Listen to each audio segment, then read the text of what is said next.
Hello! Here in this video I show you a very special piece, which represents an interpretation of a war knife.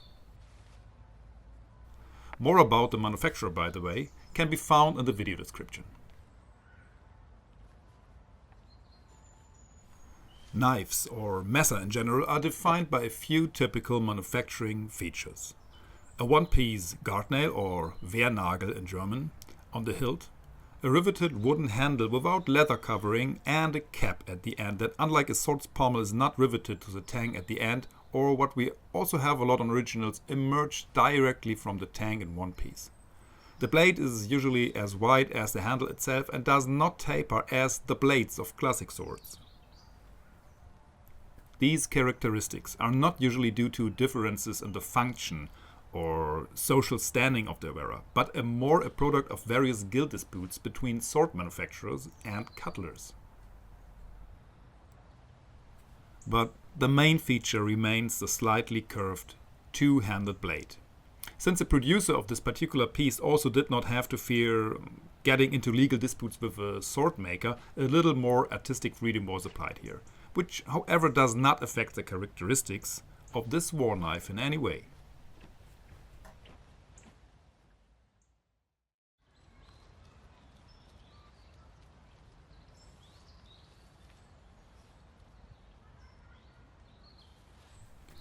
For the handle, a hardwood named cocobolo was used.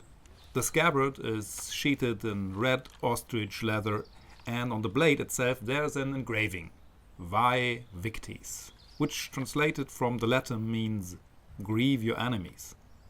Just to name a few nice features of this wonderful weapon.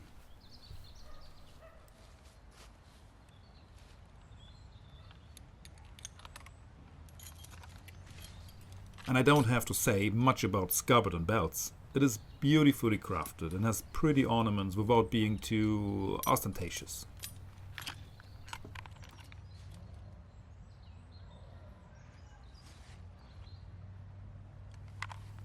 Okay, but let's take a closer look at the basic handling. This weapon was an extremely effective, brutal weapon, especially in the turmoil of battle. It was not designed to be used against heavily armed men, but it could easily be driven through thick fabric to inflict terrible wounds on enemy soldiers.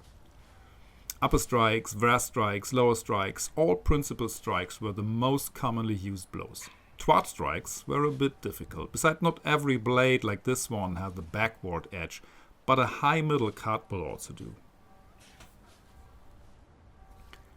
Thrusts were possible despite the slightly curved blade, even if this would be more precise with a sword, but still an option for the wearer. The blade was also often small enough to be wielded one-handed, which makes sense in a battlefield. And on the subject of battle, I suspect that a single-edged weapon, or only with a small back edge, is indeed useful, considering that the close quarters of combat can make a self-inflicted cut to one's face dangerous. Just imagine you're pushed from the front and the blade hits you with the back. This could go wrong quickly.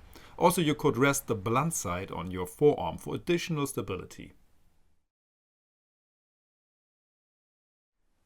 I must admit, such videos are not really educational as far as historical martial arts were concerned, but still they give a little background to the different weapons of the time. If you want, I will gladly make more videos like this. See you until next time.